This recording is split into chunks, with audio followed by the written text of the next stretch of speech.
Hello दोस्तों, मेरा नाम मनीष कुमार साहू है। मैं आप सभी का हार्दिक स्वागत करता हूं आपके अपने YouTube channel education hub online तैयारी में। हमने पावर सिस्टम का क्लास बहुत अच्छे से चालू किया है। आप लोगों को अच्छा भी लग रहा है। आपको समझ में आएगा दोस्तों, एक एक चीज़ें समझ में आएगा। आप चाहे थर्ड सेमेस्टर के रहें चाहे फिफ्थ सेमेस्टर के रहें, आपको अल्टीमेटली पावर सिस्टम पढ़ना ही है। तो ये मत देखिए कि मैं थर्ड सेमेस्टर का हूँ, मेरा क्या काम है। आपको अभी से पढ़ना है ना भाई, आपको 2 साल पहले की बात की तैयारी करनी है। तो आपको हमेशा जो क्लासेस मैं दे रहा हूँ उसको अटेंड करना है, चाहे आप कहीं से भी कॉलेज के हैं, किसी भी, है ना, चाहे इंजीनियरिंग के हैं चाहे आप डिप्लोमा के हैं, आपको ये सब चीज़ों की ज़रूरत पड़ेगी।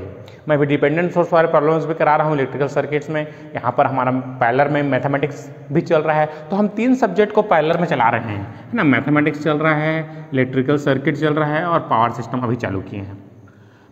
मैथमेटिक्स में हम लोगों ने अभी तक 6 चैप्टर कंप्लीट कर चुके हैं। इलेक्ट्रिकल सर्किट में हमारा एक बेसिक केसीएल केवीएल वाला कंप्लीट हो चुका है और दूसरा यूनिट हमारा नेटवर्क थ्योरम्स भी कंप्लीटेड है। तो यहाँ पर 2 यूनिट कंप्लीट हो चुका है। पावर सिस्टम का हमारा एक पहला और दूसरा यूनिट कंप्लीट हो चुका था, मैं इसका वीडियो दे चुका हूँ। उसके बाद हमारा third unit diploma, third semester, fifth semester का ये थर्ड यूनिट चल रहा है। इसके लिए लगभग आपको 6-7 लेक्चर लगेंगे, फिर आपका ये कंप्लीट हो जाएगा। आपको क्या करना है, नोट्स बनाते रहना है। ऑनलाइन सिस्टम है, आप अकाउंटेबिलिटी यहाँ पर थोड़ा कम होता है, इसलिए आपको ज़्यादा सतर्क रहना पड़ेगा। आप स्टूडेंट्स हैं, आपको ज़्यादा सतर्क रहना पड़ेगा, आपको ज़्यादा मेहनत करनी है। आप एक्सक्यूज़ मत दीजिए, मेरे पास ये कमी है, मेरे पास मोबाइल नहीं है, मेरे पास वो नहीं है। अगर आप एक्सक्यूज़ देते रहे तो आपकी पूरी लाइफ एक्सक्यूज़ देने में चली जाएगी। अगर आप पढ़ते नहीं हैं तो इससे मेरे को कोई फ़र्क नहीं पड़ता, आपको फ़र्क पड़ेगा, आपकी लाइफ में दिक्कत होगा। अगर आप क्लास अटेंड कर रहे हैं, रेगुलर नोट बना रहे हैं, तो इसमें आपको ही फ़ायदा है। अगर आप जॉब लगाते हैं तो इसमें आपका फ़ायदा है, आपके घर के लोगों को फ़ायदा है, पूरे लोगों को फ़ायदा है। साथ ही साथ आपको भी फ़ायदा है। आपको लाइफ में पढ़ना ही थोड़ी ना है, पढ़ने के साथ साथ आपको जॉब सिक्योरिटी भी चाहिए ना। तो जॉब सिक्योरिटी के लिए आपको अभी से पढ़ना पड़ेगा, है ना। अभी से पढ़ना पड़ेगा, अभी से मेहनत करनी पड़ेगा। हर दिन आपको ऐसे मेहनत करना है कि 5 से 6 घंटे डेली अपना पढ़ना है। मेरा 3 घंटा छोड़ने के बाद तो आप 7 देखेंगे कि 7 से 8 घंटा अगर आपका एक बार हैबिट बन गया पढ़ने का, तो विदिन 1 ईयर टू 2 ईयर आपका जॉब लग जाएगा। आप थर्ड सेमेस्टर में हैं, 2 साल पढ़िए, है ना। सेकेंड और थर्ड ईयर आप फाइनल ईयर तक जाते जाते आपके पास जॉब होगा, इसकी गारंटी मेरी है। कोर्स कंप्लीट करने की जवाबदारी मेरी है। मैं आपको डेली क्लास लगा रहा हूँ। अपने को अभी एडमिशन चल रहा है, बहुत सारी चीज़ें हैं, तो समय नहीं मिल पा रहा है, इसलिए मैं रात को 9 बजे क्लास ले रहा हूँ। तो ये चीज़ें आपको ध्यान में रखनी है कि आपके लिए क्लास प्रोवाइड हो रहा है, उस टाइम में आपको अवेलेबल रहना है। आप घर में हैं, आपके पास सारी सुविधा है, आप पढ़ सकते हैं। अगर इसके बाद भी आप नहीं पढ़ रहे हैं तो इसके जवाबदार आप खुद हैं, आप स्वयं हैं। आपको पढ़ना है, आपको अच्छे से नंबर लाने हैं, तभी आपका सही होगा। ये ऑनलाइन सिस्टम का ज़माना है, इसमें आप कॉलेज नहीं आ पा रहे हैं, इसके बाद भी आपको क्लासेस लग रही है, तो ये आपका अच्छी चीज़ें हैं, आपको अटेंड करना है। मैं पहले बेसिक्स क्लियर करा रहा था, उसका मैथमेटिक्स पढ़ाया हूँ, उसका सर्किट पढ़ाया हूँ, उसके बाद पावर सिस्टम चालू किया हूँ। उसके बाद मशीन्स पढ़ना है। बहुत सारे सब्जेक्ट हैं दोस्तों, सबको पढ़ना पड़ता है, बहुत सारा टाइम लगता है, बहुत लॉन्ग जर्नी है हमारा। लगभग 1 ईयर लग जाएगा अपने को पूरा चीज़ें पढ़ने में, एक बार पढ़ने में। और केवल एक बार पढ़ने में नहीं होता, हमको कम से कम 4 बार पढ़ना पड़ेगा एक सब्जेक्ट को, तब जाके क्लैरिटी आती है। तो ध्यान से पढ़िए, ऐसे पढ़िए कि जैसे कि आपका फाइनल है। अभी तक मैंने आपको लास्ट लेक्चर में जो बताया है, देखिए ध्यान से, मैंने आपको लास्ट लेक्चर में केवल अल्फ़ा और जे ऑपरेटर के बारे में बताया था बहुत डिटेल में। तो अल्फ़ा क्या होता है, it is 1 at angle 120 degree, या फिर इसको -1/2 प्लस j√3/2 लिखते हैं।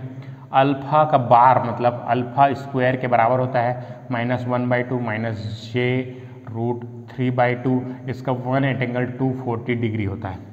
अब हमने इसका प्रॉपर्टी देखा था 1 + अल्फ़ा स्क्वायर बराबर 0 और अल्फ़ा का क्यूब बराबर होता है 1। तो इसी तरीके से हमने अल्फ़ा पावर 1000 का मान निकाला था, दैट इज़ अल्फ़ा ओनली। इसी तरीके से हमने जे की भी प्रॉपर्टीज़ देखी थी। तो जे इक्वल टू क्या होता है, 1 एट एंगल 90 डिग्री, या फिर π/2 भी लिख सकते हैं, इसको 2π/3 भी लिख सकते हैं, है ना। इसको 4π/3 भी लिखता है कई बार। तो ये सब चीज़ें याद रखनी है आपको। इसका मान कितना होता है, -√-1। जे इक्वल टू क्या होता है, √-1। जे स्क्वायर क्या होता है, -1। जे का पावर 100 करेंगे तो कितना होगा, है ना, -1 का पावर 50, दैट इज़ 1। तो तो इस तरीके से आपको अल्फा और जे ऑपरेटर याद रखना है। अल्फा ऑपरेटर क्या है? अल्फा इज ऑपरेटर, वो क्या करता है? It is phase shift provide करता है कितना डिग्री का? 120 डिग्री का, जिसमें मैग्नीट्यूड से कोई फर्क नहीं पड़ता, क्योंकि मैग्नीट्यूड मल्टीप्लीकेशन 1 है, multiply by anything equal to 1, same numbers मिलेगा ना। जैसे 1 से किसी भी चीज़ को मल्टीप्लाई करते हैं तो उसके वैल्यूज में कोई फर्क नहीं पड़ता है, इसलिए इसको हम लोग बोलते हैं, है ना, मल्टीप्लिकेटिव, है ना, प्रॉपर्टीज, है ना, 1 का, कि multiplication bye 1 value doesn't change, identity बोलते हैं इसको, मल्टीप्लिकेटिव आइडेंटिटी, है ना, गुणत तत्समक बोलते हैं हिंदी में। तो जिसको जो मान है वही मिल जाता है। तो ये हमारा क्लियर है। इसके बाद हमको देखना है कि हमारे फेज सीक्वेंस क्या होता है। फेज सीक्वेंस के बारे में बात करेंगे हम लोग, चलिए जल्दी से। तो ये मैंने आपको लास्ट लेक्चर पढ़ाया है। तो आपको क्या करना है, क्लास अटेंड करने के पहले एक बार सोचना है अपने मन में कि हमने लास्ट लेक्चर में क्या पढ़ा था। तो एक बार पढ़ने के पहले आप उसको आधा घंटा कम से कम रिवीजन कीजिए कि हमने कल के लेक्चर में क्या पढ़ा है। और क्लास के दौरान बहुत अटेंटिव रहिए, ध्यान से सुनिए, हेडफोन लगा के सुनिए। और जैसे पिक्चर देखते हो, एंजॉय करते हो ना, सलमान खान माना था ढिसूम करके, तो जैसे तुम लोग पिक्चर को एंजॉय करते हो, जस्ट लाइक दिस, इसको भी एंजॉय करना सीखो। तो ये आपको मजा आएगा। हेडफोन लगाइए, बढ़िया से देखिए, मजा आएगा पिक्चर टाइप से। डेली प्रीमियर देख रहा हूँ मैं, है ना, प्रीमियर चलता है, जैसे आपका स्क्रीन खुलता है उस टाइप का खुलता है, बढ़िया से प्रीमियर हमारा। तो एंजॉय कीजिए इन चीज़ों को, है, जस्ट लाइक मूवी। आप सोचिए कि दिन में मैं 3 मूवी देख रहा हूँ, बस और कुछ नहीं। बस उस मूवी को देख के, जैसे आप एक मूवी को देखते हैं तो आपके उसमें क्या डायलॉग है, क्या हीरो है, क्या कहानी है, आप 3 घंटे बाद पूरा एक्सप्लेन कर सकते हैं किसी दूसरे फ्रेंड को। सिमिलर वे में आप इसको पढ़िए, जस्ट लाइक मूवी। और आप जो कहानी बता रहा हूँ मैं, उसको सुनने की कोशिश कीजिए, उसको ग्रैब करने की कोशिश कीजिए, उसको समझने की कोशिश कीजिए, फिर आपके पास चीज़ें आसान होने लगेगी। चलिए अब हम यहाँ पर फेज सीक्वेंस देखते हैं। बहुत ही इंटरेस्टिंग सब्जेक्ट है पावर सिस्टम, है ना। फेज सीक्वेंस, अब ये क्या चीज़ है, देखिए फेज सीक्वेंस क्या होता है देखते हैं। जैसे ये हमारा इस तरीके से है और ये हमारा इस तरीके से है।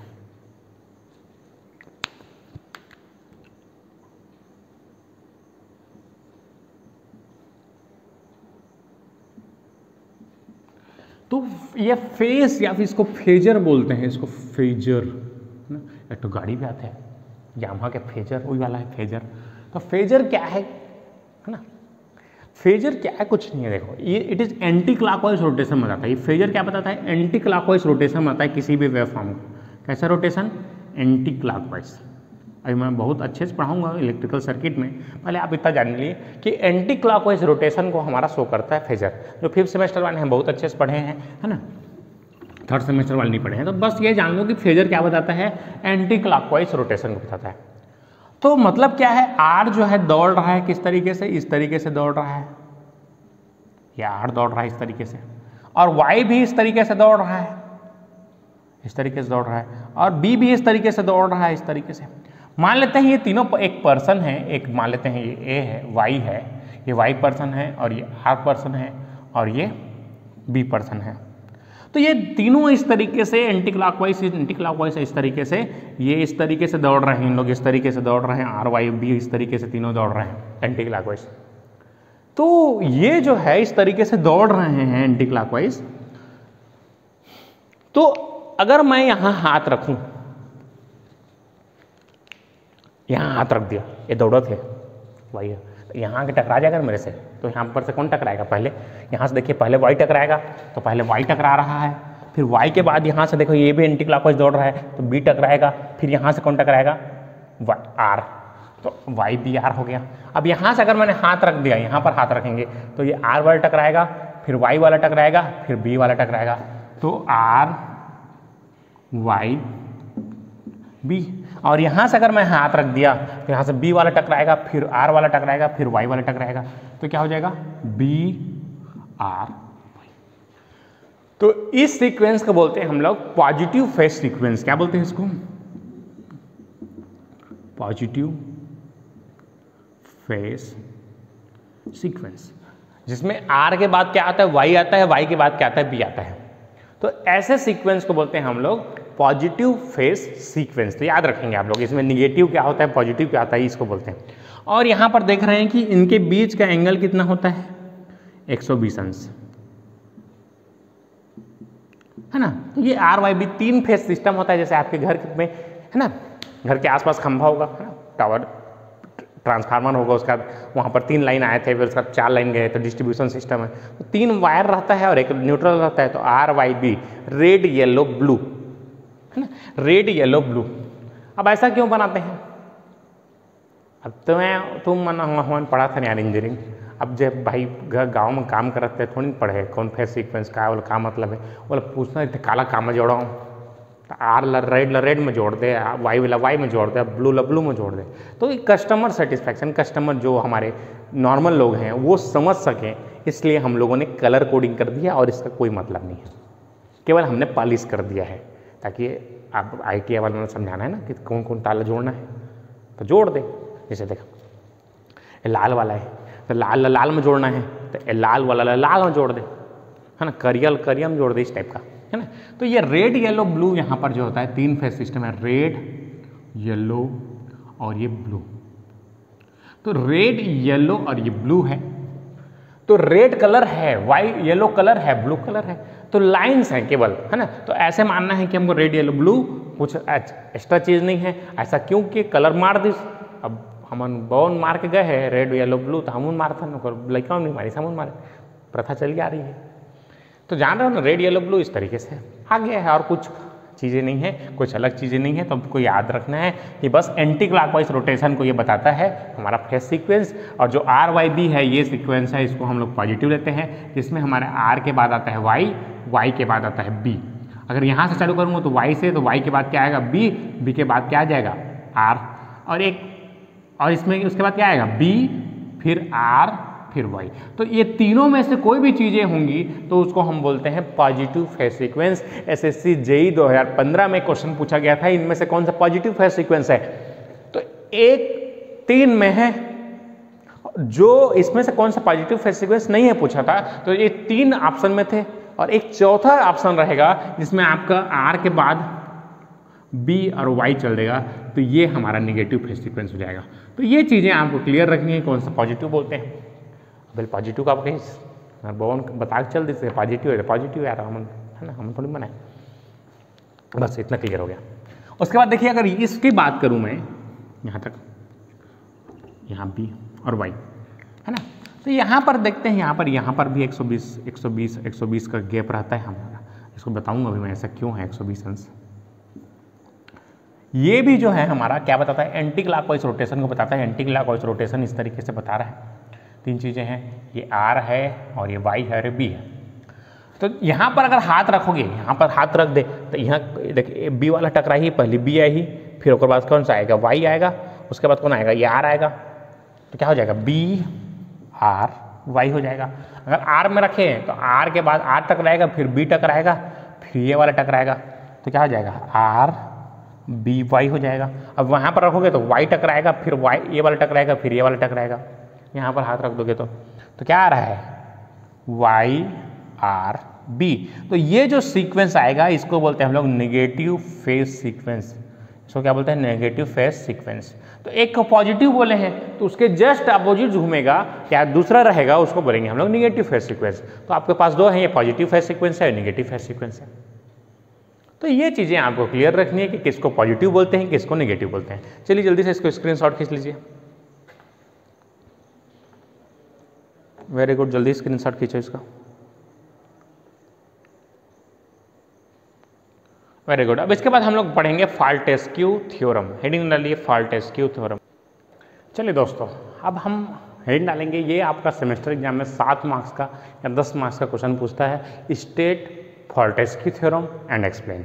आप SSC मेंस देते हैं, वहाँ पर भी बोलता है कि n सेट ऑफ फेजर को n-1 बैलेंस सेट में कन्वर्ट कर सकते हैं, ऐसा कौन सा थ्योरम है, मतलब उस मार्क पूछता है थोड़ा सा। फाल्टेस्क्यू थ्योरम बहुत ही ज़्यादा इंपॉर्टेंट है फाल्ट एनालिसिस में। हम इसको बारे में देखेंगे कि फाल्टेस्क्यू थ्योरम का यूज हम कैसे कर सकते हैं फाल्ट एनालिसिस में। तो पहले आप स्टेटमेंट देखिए, जो स्टेटमेंट है फाल्टेस्क्यू साहब ने बोला है कि फाल्टेस्क्यू साहब क्या बोलते हैं हमारे, कि Fortescue theorem states as follow, unbalanced set of n phasors may be resolved into n-1 balanced phasor, n phase system of different phase sequence and one zero phase sequence. मतलब जैसे कि है, अगर मेरे 3 फेज सिस्टम है, unbalance system को मैं 3 balance, देखिए यहाँ पर n सेट ऑफ फेज हैं, तो मैं इसको रिजॉल्व कर सकता हूँ n-1 बैलेंस्ड फेज में और 1 जीरो सीक्वेंस में। ये हमारे बोलते हैं फॉर्टेस्क्यू साहब। अब जैसे मैं बोलूँ 3 फेज सिस्टम है, तो 3 फेज को 3-1 बैलेंस सेट, मतलब कितना होगा 2 बैलेंस सेट और 1 जीरो सीक्वेंस। मतलब जितना है उसको n-1 बैलेंस सेट में, जैसे 100 फेज का है तो 100 में से 1 का मतलब 99 क्या होगा, बैलेंस फेजर होगा और 1 जीरो फेज होगा। 1000 है तो क्या हो जाएगा, 1000-1 करेंगे 99 होगा। तो ये टाइप का ऑब्जेक्टिव क्वेश्चन आपसे पूछ सकता है कि according to Fortescue 1000 number of phase sequence can be resolve into. हालांकि प्रैक्टिकली पॉसिबल नहीं है, लेकिन इन लोग कुछ भी कर सकते हैं, है ना, इनका कोई माँ बाप नहीं है। तो ये चीज़ है, आपको याद रखना है। According to Fortescue zero phase sequence system which all phasors are equal magnitude and angle of the angle और आर आइडेंटिकल। तो ये स्टेटमेंट आपको लिखना है, स्क्रीनशॉट खींच लीजिए इसको जल्दी से। Very good. अब इस स्टेटमेंट को जल्दी से खींचिए, जिन लोग नहीं खींच पाए हैं जल्दी से स्क्रीनशॉट खींच लो, बाद में इसको नोट कर लेना। तो Fortescue theorem states as follows, an unbalanced set of n phasors may be resolved into n-1 balanced n phase system of different phase sequence and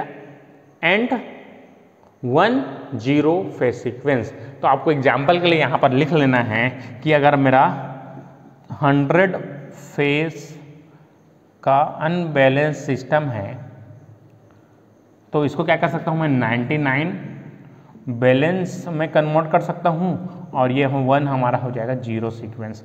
तो इस तरीके से आपको याद रखना है, एग्जाम्पल के लिए लिख सकते हैं आप इस तरीके से। चलिए, तो अब हम इसको समझेंगे कि स्टेटमेंट का मतलब क्या है, हम कैसे अनबैलेंस चीज़ों को बैलेंस में कन्वर्ट कर सकते हैं। चलिए स्टार्ट करते हैं। चलिए दोस्तों, तो देखते हैं हम लोग इसमें, ये हमारा क्या है, देखिए ये अनबैलेंस है।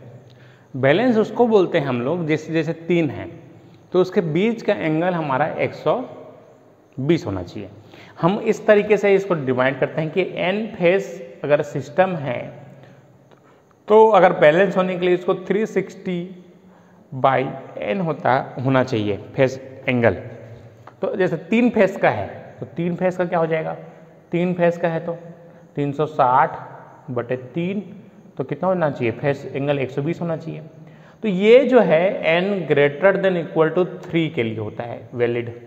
ठीक है, इसको मैं आप और डिटेल में बता दूंगा आपको। पहले आप इतना लिख लीजिए कि n फेज अगर बैलेंस सिस्टम है, for balance n phase system phase shift is phase shift phi बराबर 360/n होता है, तो ये 120 अंश होता है। क्लियर हो गया। अब देखिए मैंने ये जो है इसमें हमारा अनबैलेंस हो गया, देखिए ऊपर नीचे है, तो इसको 3 फेज का है, देखो यहाँ पर 3 फेज का है, 3 फेज है मतलब n बराबर कितना है, 3 है। तो 3 को मैं 1 और 2 n-1, देखिए n-1 set of balance phasor, देखिए दोनों बैलेंस है। इसके बीच का एंगल कितना है, 120 है। इसके बीच का एंगल इस तरीके से देखेंगे 240 है और इसके बीच का एंगल 120 है, इनके बीच का एंगल 120 है। तो 120 एंगल है तो यहाँ पर क्या होगा, ये बैलेंस है। इसी तरीके से ये भी बैलेंस है एक दूसरे के, ये भी बैलेंस है। और ये जो है इसको दो बैलेंस फेजर में n-1 set of balance phasor और एक क्या होता है हमारा, एक जो होता है हमारा ये जीरो सीक्वेंस। तो ये हमारा फॉर्टेस्क्यू थ्योरम स्टेटमेंट है। हम n फेज का बैलेंस सिस्टम को n-1 set of balance phasor और एक set of zero phase sequence में तोड़ सकते हैं। यहाँ तक कोई दिक्कत? चलिए वेरी गुड, है ना। अब देखिए इसको हम इसको थोड़ा रिजॉल्व करते हैं, तो देखिए यहाँ पर क्या हो जाएगा, VA1 की बात करूँ तो देखिए VA जो है, VA यहाँ पर देखिए ये कंपोनेंट है एक VA, तो मैंने इसको 3 भाग में तोड़ दिया, VA1, VA2 और VA0। तो क्या हो जाएगा, ये बराबर VA0 plus VA1 plus VA2। इसी तरीके से हमने VB को भी तोड़ दिया है, देखिए VB0 plus VB1 plus VB2। इसी तरीके से हमने VC को भी तोड़ दिया है, VC0 plus VC1 plus VC2। देखिए यहाँ पर 1 है, इसको हम पॉजिटिव फेज सीक्वेंस बोलते हैं। हमारा फेज सीक्वेंस सिस्टम का क्या है, देखिए सिस्टम का ABC है। अगर ये जो है, अगर इस तरीके से हम देखेंगे तो ये एंटीक्लॉकवाइज रोटेशन हो रहा है, तो क्या VA, फिर उसके बाद कौन आएगा, B आएगा, फिर कितना आएगा, C आएगा। तो इसका फेज सीक्वेंस ABC है, या इसको BCA बोल सकता हूँ, या आपको CAB बोल सकता हूँ। तो इसे हम अगर पॉजिटिव मानते हैं तो इस फेज सीक्वेंस को जो पालन करेगा, जो फॉलो करेगा, उसको बोलेंगे हम लोग पॉजिटिव फेज सीक्वेंस। और जो फॉलो नहीं करेगा, देखिए इसमें VA के बाद क्या आ रहा है, A के बाद C आ गया, C के बाद B आ गया, और यहाँ पर देखिए A के बाद क्या आ रहा है, B, और B के बाद क्या आ रहा है, C। तो ABC इसको फॉलो कर रहा है, इसलिए हम इसको पॉजिटिव बोले हैं यहाँ पर, और इसको फॉलो नहीं कर रहा है तो पॉजिटिव का उल्टा क्या होगा, निगेटिव। और इसमें देखिए, इसमें एंगल कितना है, आपके बीच का एंगल कितना है, एंगल बीच का एंगल 0 है, लेकिन इसका मैग्नीट्यूड्स इक्वल है। देखिए इसका जो साइज मैं बनाया हूँ, साइज इक्वल है, तो मैग्नीट्यूड इक्वल होगा, लेकिन एंगल इसके बीच का 0 होगा।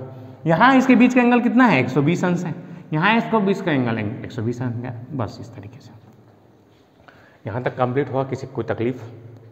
तो यही बोलता है हमारे स्टेटमेंट कि n फेज सिस्टम को मैं n-1 बैलेंस सिस्टम में और एक अनबैलेंस सिस्टम में कन्वर्ट कर सकता हूँ।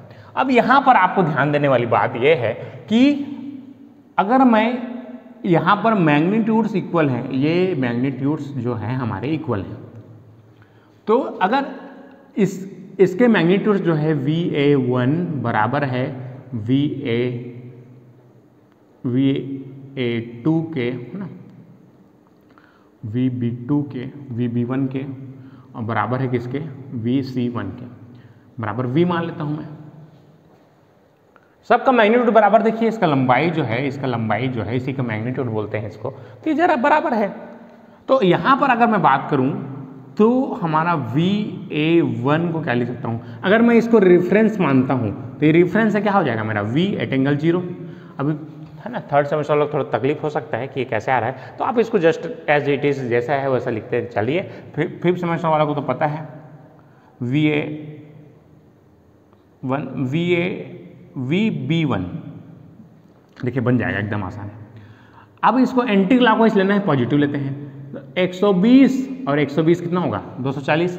तो हमारा V एट एंगल कितना है, ये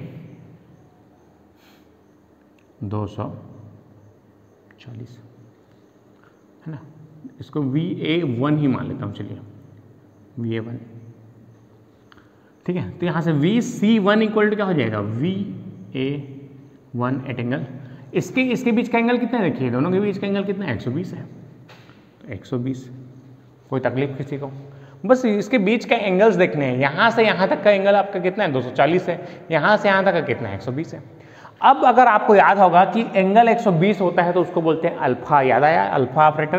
तो यहाँ पर इसको VA1 एट एंगल 0 लिख सकता हूँ। इसको देखिए 240 है और इंटू 1 कर सकते हैं, तो इसको अल्फा स्क्वायर VA1 लिख सकता हूँ। इसको हटा दीजिए आप।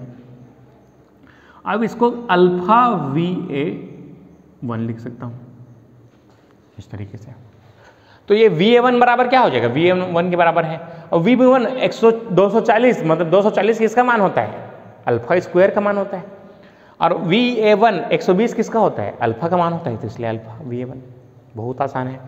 इसी तरीके से अगर आपको कन्वर्ट करना है तो VA2 है ना, बराबर क्या हो जाएगा, देखिए यहाँ से बराबर, इसका भी मैग्नीट्यूड बराबर है VB2 के, बराबर है V ऐसे करके मान सकते हो, लेट यहाँ पर लेट लिख देना, late VA2 C2 is equal to VA2।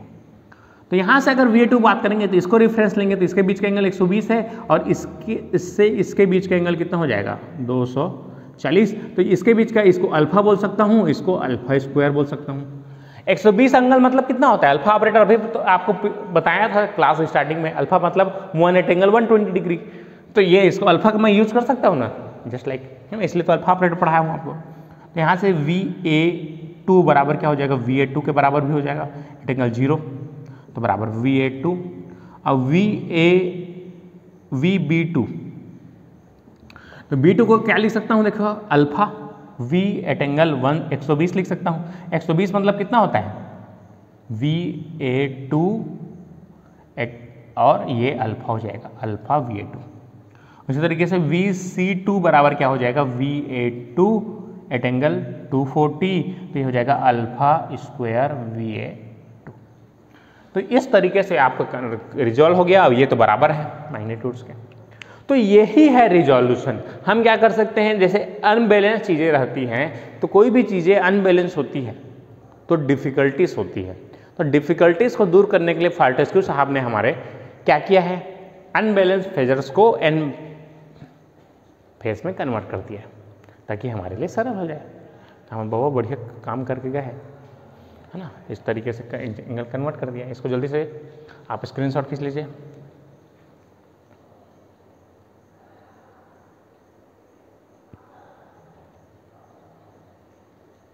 तो क्लियर हुआ यहाँ तक। तो हमें एन फेस ऑफ अनबैलेंस चीज़ों को बैलेंस दो और एक अनबैलेंस में कन्वर्ट सकता हूँ, ये इस तरीके से। अब इसके बाद हमको आगे बढ़ना है। देखिए इसके बाद की कहानी बहुत ही आसान है ना, बहुत आसान है। देखिए अब इन मानों को देखिए, हमारा अभी कहानी खत्म नहीं हुआ है। तो ये मान हो गया, मान लेते हैं equation number 1, equation number 2, equation number 3। तो इक्वेशन नंबर 1, 2, 3 में वैल्यूज को पुट करना है, putting the values from equation 1, 2, 3।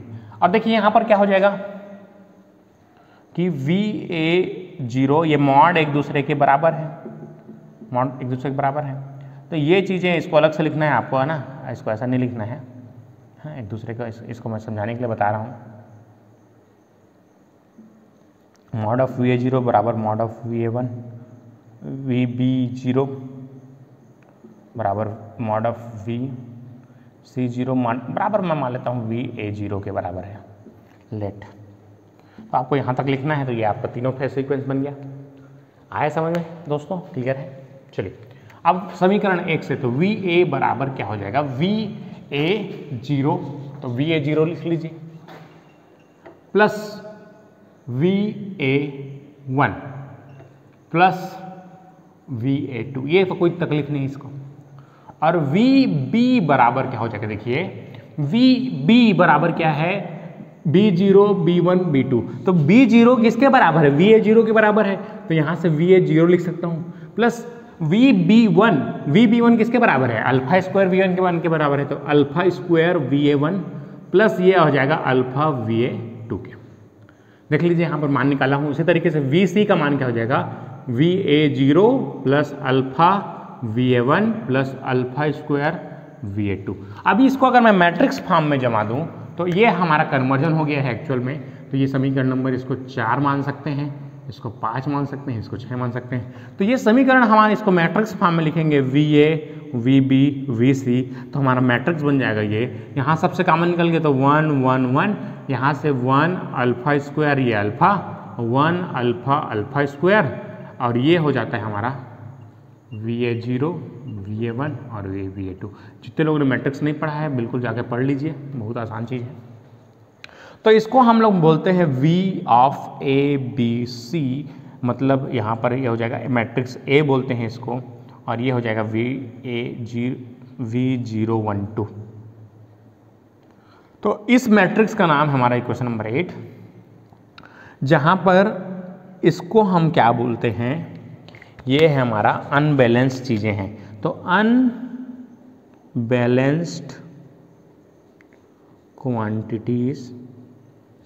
Quantities in terms of balance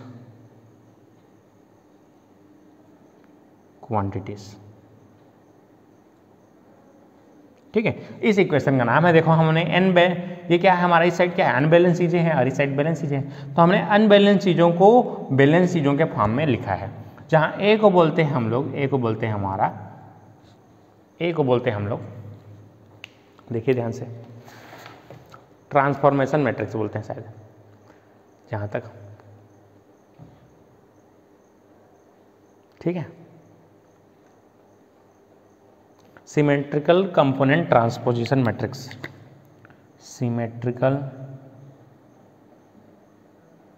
component transposition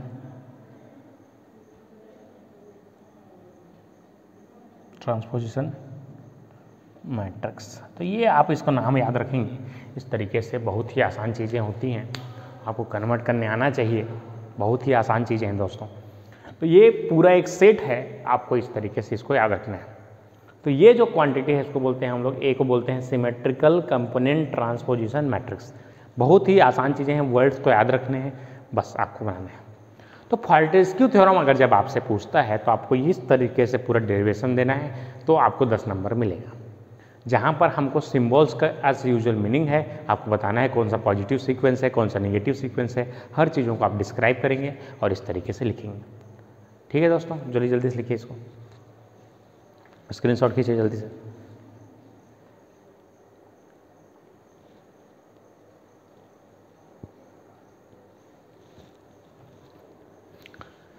चलिए आगे बढ़ते हैं।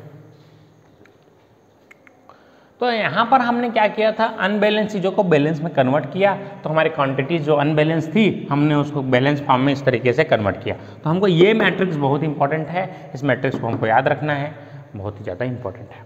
चलिए अब इसके बाद हम क्या करेंगे, हमने अभी क्या किया है, बैलेंस चीज़ों को अनबैलेंस के फॉर्म में दर्शाया है। तो अगर इन मैट्रिक्स को आप जानते हैं इनवर्स निकालने, तो आप इसको बहुत ही आसानी से बना सकते हैं।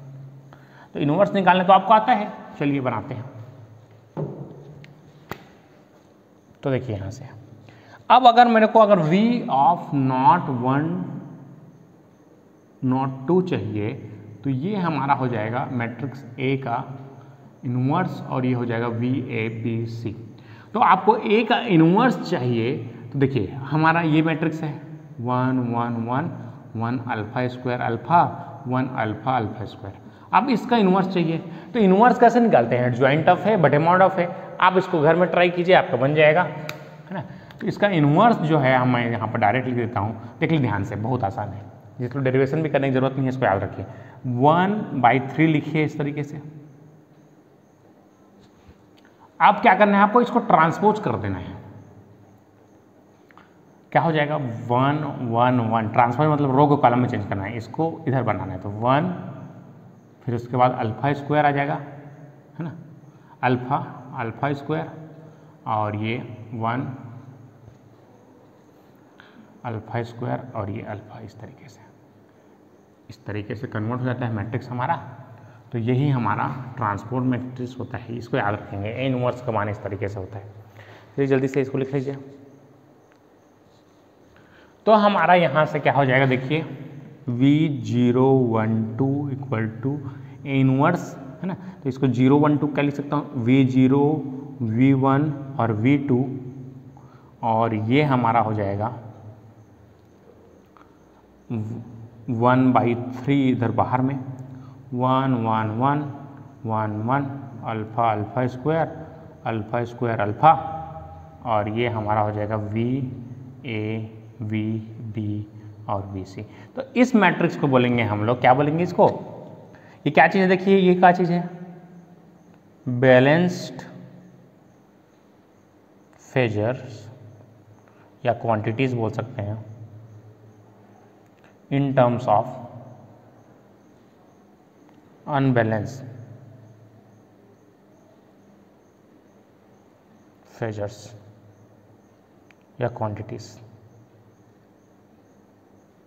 ठीक है, जहाँ ए को क्या बोलते हैं, सेम चीज सिमेट्रिकल कंपोनेंट ट्रांसपोजिशन मैट्रिक्स बोलते हैं। तो यहाँ तक आपको यहाँ से इस तरीके से लिखना है, कंप्लीट हो गया यहाँ तक। अब उसके बाद कहानी आगे बढ़ेगी देखिए कैसे बनेगी कहानी आगे।